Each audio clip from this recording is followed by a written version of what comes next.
Auku bakal dimansuhkan. Adakah ini satu menang besar kepada mahasiswa ataupun baru langkah pertama? Jom kita ulas dalam video ni. Assalamualaikum warahmatullahi wabarakatuh dan salam sejahtera semua. Sekali lagi saya nak ucapkan terima kasih kepada anda semua kerana sudi untuk bersama saya di dalam channel YouTube saya, Nazri Hamdan. Terima kasih banyak-banyak kepada korang yang selama ni sudah pun support saya punya YouTube channel ni. Dan saya berharap agar kalau korang masih belum tekan butang subscribe tu, korang tekanlah butang subscribe tu dan korang juga boleh tekan loceng supaya korang tidak miss apa jua video daripada saya. Dan lagi satu guys, korang pun boleh follow saya dekat media sosial lain, contohnya macam dekat Facebook, TikTok, dekat IG dan juga dekat Threads. Saya pun ada di sana juga. Baik guys, untuk video kali ni saya nak ulas tentang satu berita terbaru yang pada saya sangat-sangat fresh, baru sahaja keluar, iaitu pengumuman daripada Perdana Menteri untuk memansuhkan AUKU selepas lebih daripada 5 dekad, yang mana ini kita boleh katakan antara undang-undang yang kita boleh kata paling kontroversi lah dalam sejarah pendidikan tinggi negara. Kerajaan ataupun Datuk Seri Anwar Ibrahim sebagai Perdana Menteri akhirnya telah pun mengumumkan bahawa Akta Universiti dan Kolej Universiti 1971 ataupun lebih dikenali sebagai AUKU akan dimansuhkan. Dekat mana Perdana Menteri buat pengumuman ni? Beliau buat pengumuman ni dekat semasa menyampaikanlah ucapan dasar dekat Kongres Nasional PKR 2025-2026. Dan apa kata dia? Dia kata langkah itu bertujuan untuk memberi ruang yang lebih jelas, yang dia lebih luas kepada gerakan mahasiswa dan juga membolehkan universiti menikmati lebih banyak kebebasan. Baik, itu yang dia kata. Akan tetapi, sebelum kita meraihkan ataupun mengkritik pengumuman ni, ada beberapa persoalan penting yang mesti dijawab. Guys, apa sebenarnya AUKU ni? Kenapa mahasiswa telah pun perjuangkan pemansuhannya selama bukan 1-2 tahun guys, berpuluh-puluh tahun? Adakah AUKU terus dimansuhkan lepas pengumuman ni? Dan yang paling penting sekali, apakah undang-undang yang akan gantikan dia nanti? Lepas pemansuhan AUKU ni, dia bukanlah semudah kerajaan untuk padam satu akta, kemudian universiti terus bebas sepenuhnya. Bukan macam gitu. Okey, apa sebenarnya AUKU ni? AUKU ni diperkenalkan pada tahun 1971 sebagai satu undang-undang utama untuk kawal penubuhan, pentadbiran dan pengurusan universiti awam dan juga kolej universiti dekat Malaysia. Jadi maksudnya AUKU ni dia bukan setakat bercakap tentang mahasiswa berpolitik, akan tetapi skop dia adalah lebih besar dan lebih luas. Dan pada saya, dia juga menyentuh macam mana sebuah universiti itu ditubuhkan, bagaimana struktur pentadbiran dia dibentuk, kuasa bagi pihak pengurusan, macam mana perlantikan kepimpinan universiti, tata tertib mahasiswa dan juga hubungan antara universiti dan juga dengan kerajaan. Satu perkara yang perlu dijelaskan ialah AUKU terutamanya yang melibatkan universiti awam. Institusi pengajian tinggi swasta, dia berada dekat mana guys? Dia berada dekat bawah kerangka undang-undang lain, seperti Akta Institusi Pendidikan Tinggi Swasta 1996. Jadi bila disebut saja AUKU itu dimansuhkan, dia tidak bermaksud seluruh sistem pendidikan tinggi Malaysia ni tiba-tiba beroperasi tanpa undang-undang. Jadi kerajaan tetap perlukan satu kerangka baru untuk menguruskan universiti awam. Cuma masalah dia begini. Masalah dia sepanjang sejarah dia, AUKU dilihat bukan setakat mengurus universiti, akan tetapi dia juga digunakan untuk kawal ruang mahasiswa dan juga akademik. Jadi pada saya dan saya yakin korang pun bersetuju, universiti sepatutnya menjadi tempat anak muda kita untuk berfikir, mencabar pandangan lama dan juga membincangkan masalah masyarakat. Akan tetapi, bila terlalu banyak kuasa diletakkan kepada kerajaan ataupun pengurusan universiti itu, jadi apa yang berlaku guys, mahasiswa mungkin pilih untuk hanya berdiam diri sebab takut. Kalau mereka bertindak, kalau mereka bersuara, mereka akan dikenakan tindakan tata tertib. Okey, jom kita tengok gerakan mahasiswa sebelum AUKU. Kita cerita tentang sejarah sikit lah. So, sebenarnya untuk faham kenapa AUKU ni dia sangat-sangat sensitif, sebenarnya kita tak boleh lari daripada cerita sejarah. Kita kena kembali balik kepada sejarah gerakan mahasiswa Malaysia pada akhir 1960 sampai 1970-an.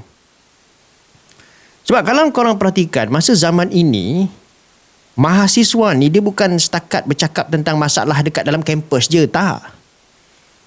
Dia orang ni lagi hebat guys masa zaman ni. Dia orang ni terlibat dalam isu-isu yang sensitif untuk negara kita. Contohnya macam isu kemiskinan, hak petani, nasib pekerja, masalah masyarakat dekat luar bandar. Hebatnya mahasiswa pada masa tu, dia tengok diri dia orang ni sebagai apa? Sebagai sebahagian daripada masyarakat itu sendiri. Kalau rakyat dekat luar kampus berdepan dengan kesusahan, diorang akan merasakan bahawa diorang sebagai mahasiswa ada tanggungjawab moral untuk bersuara. Jadi antara peristiwa yang selalu dikaitkan dengan zaman kemuncak mahasiswa ni, korang ingat tak apa? Ingat tak peristiwa apa? Dia adalah peristiwa demonstrasi baling tahun 1974.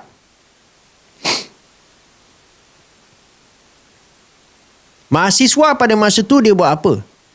Dia telah turun padang dan juga bagi sokongan kepada penduduk dan juga penoreh getah, yang mana diorang berdepan dengan kesusahan akibat daripada pada masa tu kejatuhan harga getah. Bila harga getah jatuh, income tak cukup, maka berlaku peningkatan kos sara hidup. Dan guys, peristiwa inilah sebenarnya yang telah bawa kepada penahanan ramai aktivis. Ingat tak termasuk siapa? Termasuk Anwar Ibrahim sendiri, yang pada masa tu dia merupakan pemimpin belia dan juga aktivis mahasiswa, yang mana dia ditahan dekat bawah Akta Keselamatan Dalam Negeri dan menghabiskan masa berapa lama guys? 20 bulan dalam tahanan. Dan disebabkan itulah pengumuman pemansuhan AUKU oleh PMX sendiri, dia sebenarnya kalau kita perhatikan dia ada nilai simbolik dia sendirilah, yang mana dia sangat besar, yang mana individu yang pernah muncul dalam tradisi gerakan mahasiswa pada satu ketika dulu, sekarang kemudian jadi Perdana Menteri, yang mana dia sendiri telah umumkan kerajaan nak berikan ruang yang lebih luas kepada mahasiswa. Okey, jom kita tengok bila AUKU ni wujud. Okey, kalau kita tengoklah, sebenarnya AUKU ni diwujud sejak tahun 1971. Tapi ada satu pindaan besar berlaku. Pindaan telah berlaku pada tahun 1975, yang mana pada masa itu dia anggap dia sebagai satu titik penting, yang mana dia telah mengetatkan kawalan aktivitisme mahasiswa. Okey. Jadi pindaan itu Apa kesan dia, guys? Pindaan yang berlaku pada masa tu terus hadkan penglibatan mahasiswa dalam parti politik, kesatuan sekerja dan juga pertubuhan-pertubuhan tertentu dekat luar kampus.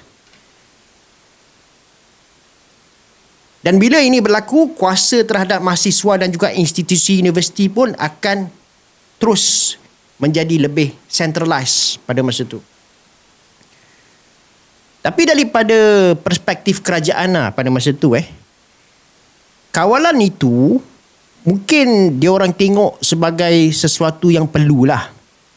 Yang mana pada masa itu kerajaan dia tengok ni perlu untuk apa? Untuk jaga keamanan kampus dan juga untuk pastikanlah yang mahasiswa ni instead of dia sibuk dengan aktiviti-aktiviti dekat luar kampus ni, dia orang lebih bagi tumpuan kepada pelajaran. Okey. Cuma daripada sudut pengkritik pula, dia telah mewujudkan satu budaya takut. Mahasiswa mula, bila benda ni berlaku, mahasiswa mula melihat yang isu masalah masyarakat ni sebagai sesuatu yang terlalu berisiko untuk diorang campur. Dan universiti pula pada masa tu dia makin susah untuk bertindak sebagai satu ruang pemikiran yang benar-benar bebas. Jom kita tengok pula perjuangan untuk memansuhkan AUKU. Okay. Perjuangan untuk memansuhkan AUKU ni ataupun menentang AUKU ni, dia adalah satu perjuangan yang dah lama. Okay. Dia telah merentasi beberapa generasi mahasiswa lah, termasuk generasi saya. Sebelum saya, semasa saya, selepas saya dan sekarang tahun 2026. Lama tu. Ada generasi yang kita perhatikan dia orang melakukan demonstrasi. Ada generasi yang kita tengok dia keluarkan memorandum. Ada yang generasi bawa isu ke mahkamah. Ada juga yang perjuangkan melalui parti-parti politik. Dan juga parlimen selepas dia orang tinggalkan universiti lah. Satu perkembangan yang penting, ada satu peristiwa yang penting yang mana telah berlaku lah. Kalau korang ingat dia dikenali sebagai kes apa, guys? Kes UKM4. UKM4. Kenapa UKM4? Sebab apa? Pada masa tu, kalau kita masih ingat lah, ada 4 orang mahasiswa daripada Universiti Kebangsaan Malaysia lah, UKM, yang mana diorang ni dikenakan tindakan. Tindakan kenapa? Sebab penglibatan diorang dalam satu pilihan raya kecil pada tahun 2010. And then kes itu kemudian dibawa ke mahkamah.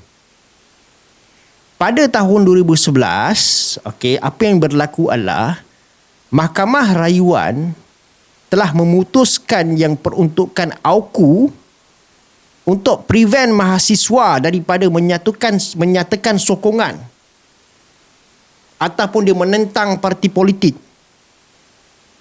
merupakan sekatan yang tak munasabah dan telah melanggar jaminan kebebasan bersuara dalam Perlembagaan Persekutuan. Mahkamah Rayuan. Jadi kes UKM4 ni dia penting sebab mahasiswa ni bukan setakat bantah melalui demonstrasi je, akan tetapi dia cabar undang-undang menggunakan saluran perlembagaan. Dan ini kita nampak dia telah menunjukkanlah yang mahasiswa juga merupakan warga negara yang ada hak untuk bersuara. Selepas tekanan yang berterusan, and then AUKU ni dipindah beberapa kali. Pindaan pada 2009. Pindaan pada tahun 2009.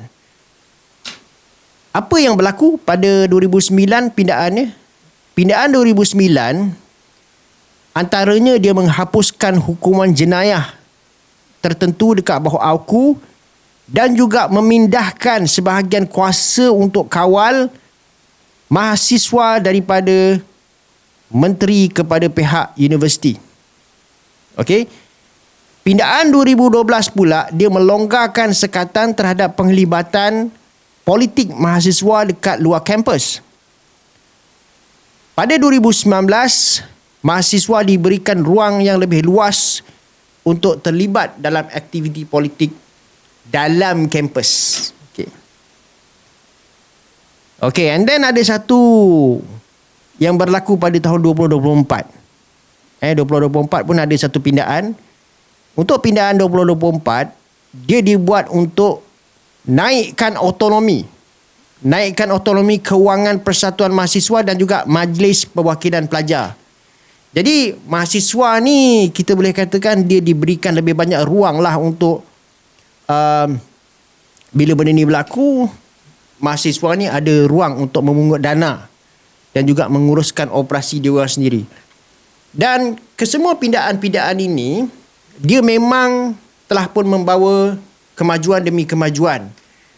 Akan tetapi bagi kumpulan yang memperjuangkan pemansuhan penuh, masalah asas AUKU ni boleh dianggap masih lagi belum selesai lah selagi AUKU ni tidak dimansuhkan sepenuhnya. Jadi hujah mereka kalau kita tengok dia sangat simple. Sebab kalaulah struktur undang-undang itu masih meletakkan kuasa terlalu besar kepada kerajaan ataupun menteri, ataupun pentadbiran universiti, mahasiswa mungkin diberikan kebebasan yang sikit saja pada hari ini, tapi kebebasan itu boleh disempitkan semula pada masa depan. Kalaulah AUKU tu masih ada lah. Sebab tu, diorang tak nak AUKU ni dipinda je. Akan tetapi diorang nak AUKU ni terus dimansuhkan dan digantikan dengan undang-undang yang baru lah, yang mana dia betul-betul menjamin otonomi untuk universiti, kebebasan akademik dan juga hak bersuara. Dan kalau kita tengok tekanan ini, dia berterusan sampai bila? Sampai 2026. Awal tahun ni, 2026, ingat tak apa yang berlaku pada bulan Februari? Ada satu kumpulan mahasiswa ni dia berarak ke parlimen untuk mendesak kerajaan mansuhkan AUKU. Ingat tak? Jadi apa yang diorang persoalkan? Diorang persoalkan pendirian kerajaan kerana Pakatan Harapan sebelum ni pernah janji untuk mansuhkan AUKU ni. Dan pada masa itu kerajaan mengatakan bahawa AUKU tidak akan dimasukkan sepenuhnya dan satu kerangka pendidikan tinggi baru ni masih lagi dikaji. Jadi kalau kita tengok pengumuman terbaru daripada Datuk Seri Anwar sendiri ni merupakan satu perubahan pendirian yang sangat-sangat besar. Jadi lepas pengumuman ni macam mana? Adakah AUKU ni dah dimansuhkan? Of course lah, jawapannya belum. Ini satu bahagian yang sangat penting lah supaya kita tak salah faham. Perdana Menteri ni, of course Perdana Menteri dia dah buat satu keputusan untuk mengumumkan. Maksudnya kerajaan ada komitmen lah untuk mansuhkan AUKU. Tapi cadangan itu masih perlu lagi dibawa ke kabinet. Okey, dan juga proses undang-undang lah.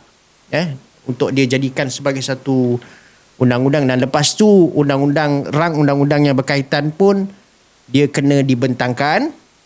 Dia kena dibahaskan dan diluluskan oleh Dewan Rakyat dulu and then Dewan Negara sebelum dia dapat perkenan diraja lah. And then lepas dapat perkenan diraja barulah dia diwartakan.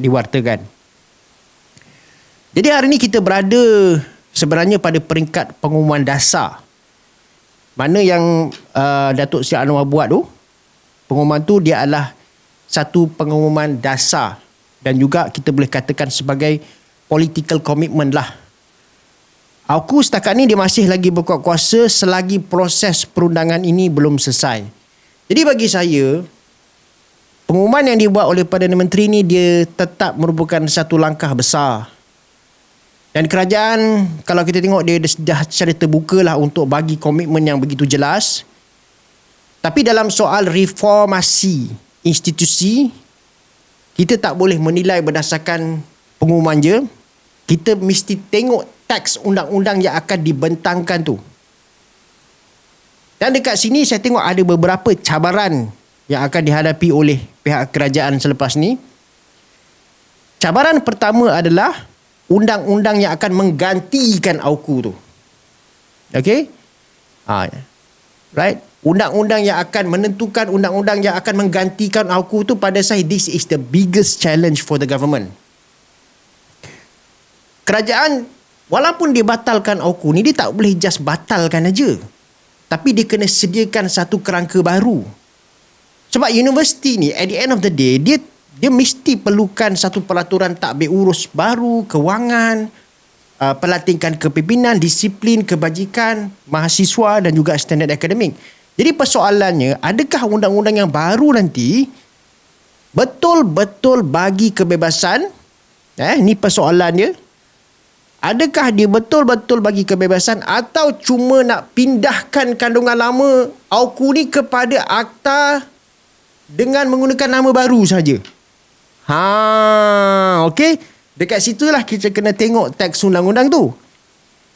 Sebab kalau kuasa menteri, kerajaan dan juga pengurusan masih lagi dia terlalu luas, masih sangat besar, jadi pemansuhan ini dia mungkin berubah pada nama sajalah. Bukan dari segi penguatkuasaan undang-undang itu. Sebab tu proses gubal undang-undang pengganti ni, pada saya dia mesti dilakukan secara terbuka. Tak kiralah mahasiswa ke, pensyarah ke, ahli akademik ke, pengurusan universiti ke, pakar perlembagaan ke, ataupun masyarakat sivil ke. Dekat sinilah mereka ni kena diberi peluang untuk tengok dan juga bagi pandangan kepada draft tu. Dan janganlah tunggu rang undang-undang tu dah ada dekat parlimen barulah nak adakan pembincangan. Itu dah lambat lah. Okay? Nanti dia akan menghasilkan satu lagi fasa kontroversi. Baik, cabaran kedua yang saya nampak adalah autonomi universiti. Iaitu sejauh mana kerajaan dia sanggup untuk bagi autonomi besar ataupun sebenar kepada universiti. Sebab bila kita katakan autonomi ni, dia bukan bermaksud mahasiswa boleh setakat buat demonstrasi ataupun jemput ahli politik ke kampus. Dia melibatkan kebebasan universiti untuk tentukan hala tuju akademik. Jalankan research. Terbitkan dapatan yang mungkin tak menyenangkan kepada pihak kerajaan, walaupun kerajaan tak suka. Okey? Dan juga memilih kepimpinan berdasarkan kelayakan. Janganlah orang-orang yang pelik-pelik saja nanti masuk. Ahli politik bagai semua. Okey? Kita juga kena bincangkan proses pelantikan naib kansellor dan juga ahli lembaga pengarah universiti. Nanti kalau tak pasal-pasal, ahli politik entah siapa-siapa jadi ahli lembaga pengarah. Okey.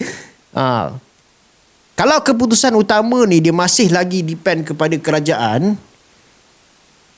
maka universiti tu mungkin bebas pada nama je lah. Tapi belum lagi bebas dalam dari segi dia punya operation. Akan tetapi, bila kita kata autonomi, dia mesti datang dengan accountability. Okay? Sebab universiti awam ni, dia adalah satu institusi yang mana dia terima dana besar daripada pembayar cukai. Okay? Jadi, universiti itu sendiri mestilah pada saya kena diaudit, berbelanja secara telus dan juga diorang bertanggungjawab kepada mutu pendidikan yang diorang bagi. Dan bila kita kata bebas ni, dia pun bermaksud keputusan akademik tak dikawal untuk memenuhi kepentingan politik je, akan tetapi pengurusan kewangan, pentadbiran yang masih boleh diperiksa lah. Okey, cabaran ketiga pula apa yang saya nampak adalah budaya dalam kampus. Satu lagi masalah ialah budaya takut ni, dia sebenarnya tak akan hilang dengan hanya memansuhkan satu akta. Sebab kalau selama berpuluh-puluh tahun mahasiswa dan juga pensyarah ni dah terbiasa minta kebenaran untuk segala macam tok nenek perkara lah, Jadi perubahan dalam undang-undang tu je mungkin tak mencukupi lah. Dan universiti pun kena ubah peraturan tata tertib, prosedur untuk meluluskan program dan sebagainya. Nanti jangan AUKU ni dah tak ada, tapi mahasiswa ni masih lagi dipanggil untuk menghadap. Hanya sebab dia orang mengkritik pentadbiran universiti. Tak nak macam tu lah. Dan pada masa yang sama juga mahasiswa kena menunjukkan yang kebebasan ini boleh digunakan dengan secara matang lah. Kebebasan bersuara ni sebenarnya dia bukan lesen untuk fitnah, ugut, mencetuskan keganasan dan sebagainya. Perbezaan pandangan ni mesti dilawan dengan fakta dan juga hujah. Dan universiti memang patut untuk tempat kita belajar mendengar pandangan yang kita tak suka, bukannya setakat tempat semua orang diwajibkan untuk ada pandangan yang sama. Okey, cabaran keempat pula, janganlah politikkan kampus secara berlebihan lepas ni. Sebab ada juga pandangan dan kebimbangan yang apabila ruang politik ni dibuka, parti politik ni akan masuk dan juga menguasai kampus. Dan pada saya kebimbangan ni ada asasnya. Sebab kita tak nak persatuan mahasiswa hanya menjadi cawangan tak rasmi kepada parti-parti kerajaan ataupun pembangkang. Sebab mahasiswa ni at the end of the day, dia kena ada kebebasan untuk menyokong mana-mana pandangan. Tapi organisasi mahasiswa itu sendiri mesti kekal bebas untuk ada identiti dia orang sendiri. Dan juga kampus tidak sepatutnya ditutup kepada parti politik hanya sebab dasar politik memang bagi kesan kepada mahasiswa. Okey guys, secara keseluruhannya saya tengok pengumuman pemassuhan AUKU ni dia sebagai satu perkembangan yang positif lah. Especially dalam sejarah pendidikan tinggi negara kita. Dan ini pun adalah hasil perjuangan panjang. Dia bukan singkat. Dia adalah satu perjuangan yang sangat panjang daripada satu generasi mahasiswa kepada generasi yang lain. Dia juga ada kaitan dengan ahli akademik, peguam, aktivis dan juga masyarakat sivil. Dan dalam proses tu ada yang dikenakan tindakan tata tertib, ada yang ditangkap dan ada yang bawa perjuangan tu hingga ke mahkamah. Akan tetapi perjuangan itu masih belum selesai. Sebab ukuran sebenar kejayaan bukan apabila kerajaan umumkan untuk AUKU ni dimansuhkan. Ukuran kejayaan sebenar ialah apabila undang-undang pengganti itu betul-betul berjaya untuk lindungi kebebasan akademik, bagi autonomi kepada universiti dan juga mengiktiraf mahasiswa sebagai orang dewasa yang mampu berfikir sendiri. Bukannya hanya mengikut telunjuk sahaja. Kita tak nak AUKU ni dimansuhkan pada tajuk berita. Akan tetapi semangat mahasiswa tu, semangat untuk kawal ataupun kontrol mahasiswa tu masih hidup. Itu kita tak nak. Kerajaan sekarang ni kena memberikan garis masa yang jelas supaya kita semua alert. Kita semua tahu perancangan kerajaan, iaitu bila orang undang-undang pemassuhan itu untuk nak dibentangkan, apa bentuk akta baru ni, siapakah yang akan terlibat dalam proses perundangan ataupun perundingan, dan apa jaminan yang kebebasan dijanjikan ni tak boleh ditarik balik sesuka hati. Sebab kita kena ingat, universiti yang baik bukan universiti yang sunyi daripada kritikan. Universiti yang baik adalah universiti yang mampu untuk uruskan perbezaan pandangan dengan ilmu, hujah dan juga sikap matang. Sebab kalau pemansuhan AUKU ni betul-betul dilaksanakan dengan betul, dia bukan setakat bagi kebebasan kepada mahasiswa je. Dia boleh ubah seluruh budaya pendidikan tinggi Malaysia daripada budaya menurut arahan kepada budaya berfikir dengan lebih matang dan juga mencabar idea. Apa pandangan korang tentang video ni? Kalau korang rasa video ni bermanfaat, saya jemput korang untuk tekan butang subscribe tu dan boleh follow saya dekat social media yang lain. Terima kasih banyak-banyak guys. Assalamualaikum warahmatullahi wabarakatuh dan jumpa lagi. Subscribe.